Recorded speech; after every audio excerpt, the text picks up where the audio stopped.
Ganito na siguro pag tumatanda, no? Ayan, puro tapa lang ang ating ano, ating katawan.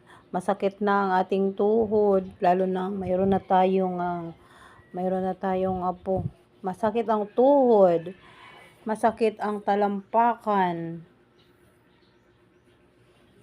Pag sa talampakan, siguro ito ay ang sa uric acid. Masakit ang talampakan, masakit ang tuhod,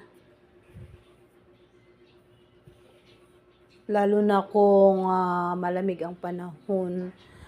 Puro aray, may aray. So, dahil sa mga aray-aray na ito, natuklasan ko ang itong patch. Yan. Itong patch na ito ang nagbawas-bawas sa sakit ng aking tuhod, sa aking talampakan. Ayan. Salamat sa patch na ito ay natanggal ang tusok-tusok dito sa aking talampakan. Masakit siya. So, nabili ko lang ito sa online. Sinubukan ko. Ayan. Wala lang siyang pangalan. Hindi ko alam ang pangalan niya. Ching Chong Chong Chong ang pangalan niya. Ching Chang Chong Chang ang pangalan niya kasi yan.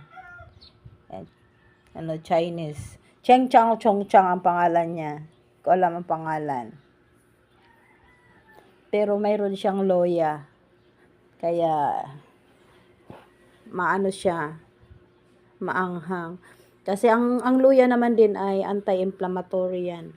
Kaya siguro gumaling dito ang aking talampakan ng Ching Chong Chang. Ayan, thank you for watching. Bago maligo ito, dahil romantic ko na namulatok man ang lawas. Uy.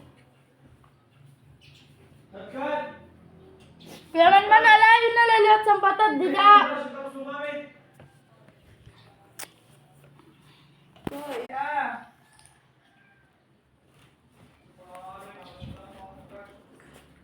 Hulugan si Tunan, bata, kalam.